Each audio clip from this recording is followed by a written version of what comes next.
Okay, hi everyone. I'm Hewlett and I'm part of GBC's Member Care Ministry. So our theme first is John 13:34 to 35. A new commandment I give you, that you love one another, just as I have loved you. You also are to love one another. By this, all people will know that you are my disciples, if you have love for one another. The Member Care Ministry serves to help the church and care groups in the church to provide practical care to members in a few areas. In short, we are helping to love one another, right? And these areas are first, financial assistance. Second, family support. So if you have need assistance for childcare, household chores, that kind of thing.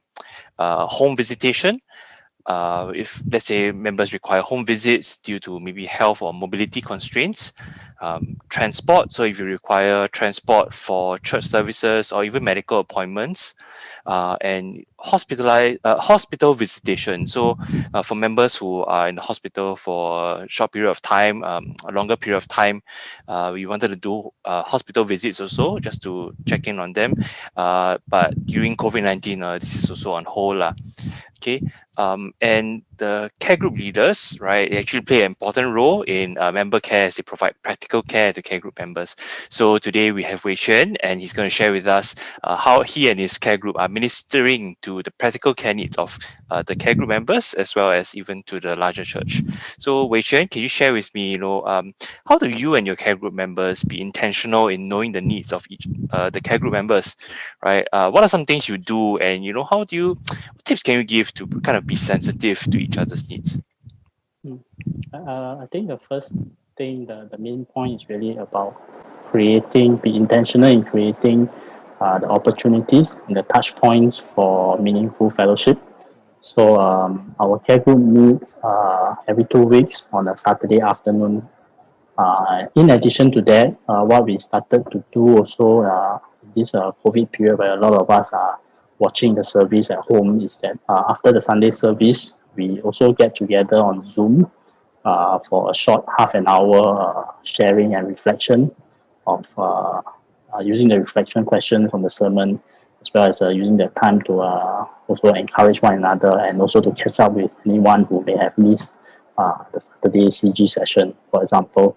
And also when we were allowed to invite less than five people into our homes, we are also quite deliberate in planning out among a few of the members in the care group who are okay to open up our homes for other members to visit on care group days or on Sunday service. So we kind of plan out who do we want to invite when, so that we can create these small pockets of face-to-face fellowship as well, in addition to meeting over Zoom. Uh, um, when church allowed 50 to go back on Sunday for the Lord's Supper, we also decided to do it as a care group. So we kind of fixed a particular date and signed up and went in together, Mm, so that there's opportunity to also see one another. So after the service, we will also split up into smaller groups for lunch, mm, lunching in small groups of less than five. So again, it was something that we did to deliberately create all these different touch points and opportunities. In the smaller setting, also maybe among some of the members, we also have one-on-one Bible study, mm, uh, uh, depending on the needs of the members. I think on the part about being sensitive is to recognize that in a care group, what we share is confidential, and also to create the smaller setting. For example, in our CG after the Bible study, in our prayer time, we split into men and ladies mm, so that the sharing can be a bit more private or a bit more deep in that sense. mm, So what among the men's prayer group, what we do deliberately is to use the three R's to guide us, which is reflection, rejoice, and request, so that through our reflection of scripture, through our rejoice and request items, we kind of can are able to catch up with one another in terms of where we are at that point, in terms of maybe work, family life, or Mm, spiritual life. And in doing so, we are able to infer or better understand the situation everyone is in, and to be mindful whether anyone has any particular need that requires care for. So bottom line, I guess the main point is that in a care group, uh, like the name suggests, is care for one another, to love one another. Very similar to the verse that you quoted. I think it's lived out in the care group, mm, and it's building the relationships, building the fellowship, and in doing so, uh, as a byproduct, you will be able to uh, be, be, be sensitive or be aware of each other's needs mm. at a particular stage, a particular time in life. Yeah. Yeah. Okay. Right. Yeah, and thanks to that, I think we see that the care groups you provide not just spiritual care, but oftentimes we also provide practical care. Sometimes just helping out with taking care of the kids and stuff like that, right? Yeah, at times for maybe more private needs, right? Maybe Singaporean lah, we don't like to like rely on others. We don't want to burden others. So members might not always be very open to actually receiving help, but that's what we are called to do, right? To be open to receiving help from each other, so that we also give others the opportunity to love us, just as we love them. So, how do you encourage your care group members to be prepared to receive assistance, practical assistance, specifically, from either the care group or even from the wider church? Through the MCM, I also know that there are people who are not in care groups, right? But who are also attending church regularly. Um, what are some things that you do to encourage these people to come forward with their practical care needs? I think there's a need to be uh, sensitive and encouraging in this aspect. What I find useful is really scripture. I think Mm, scripture is very useful to encourage uh, such, like you said, to be prepared to receive care and love. I guess when we encounter such topics in scripture, in it could be topics like Christian love, charity, or community, and how we live out our Christian life. It's a gentle reminder also to everyone while we touch on those topics in Scripture that God really intends for Christians to be in a community. I think that's what we have been learning past year as well. And Christian love is modeled after Christ, like the first quoted. The benchmark of love is really Christ. His commandment is to love one another just like He had loved us. So really, is to understand that this love is sacrificial and is in action. It's not just a feeling or a predisposition towards one another. It's really concrete actions. And what this means is that in a community where Christ-like love is lived out, it means to love, and to love also means you must be prepared to receive. mm, To love in practical ways means you are also prepared to receive in practical ways.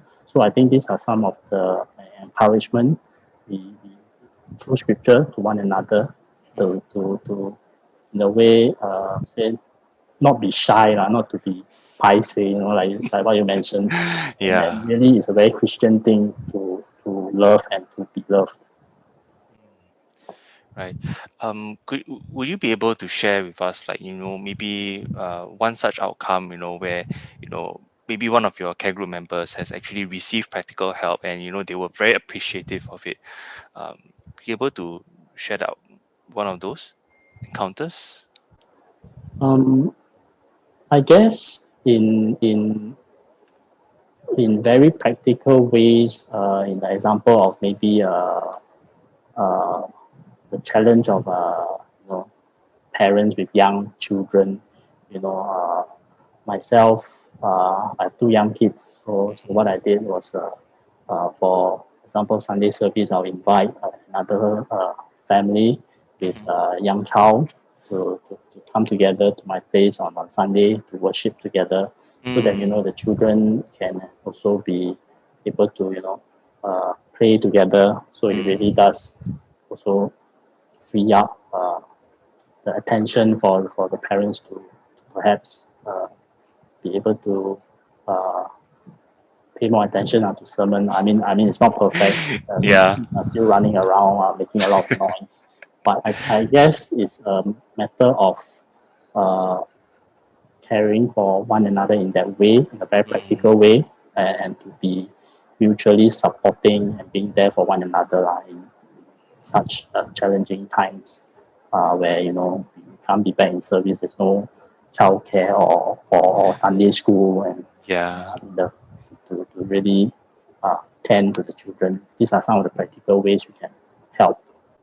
Yeah, thanks for that. Glad to see that that was in one area, where you can actually practically support each other and receive support also. Just to end off, our member care ministry, it's really to it's for us to provide practical care needs, where sometimes we like you if you want to keep it more confidential, or like basically it's or if you're not in part of a care group, right? I'm just wondering, as a care group leader, what support would you like to see from the member care ministry for our church, or maybe from the church elders, or maybe from care groups to assist in the practical care for church members, right, or church goers during this time of COVID.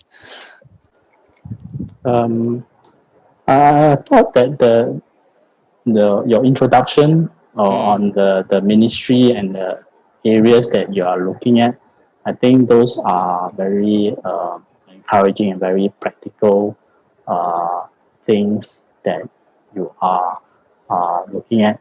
And I think the purpose of this recording really is to create awareness, uh, uh, not just in the for the ministry itself, but really is about, like you said, what Scripture says.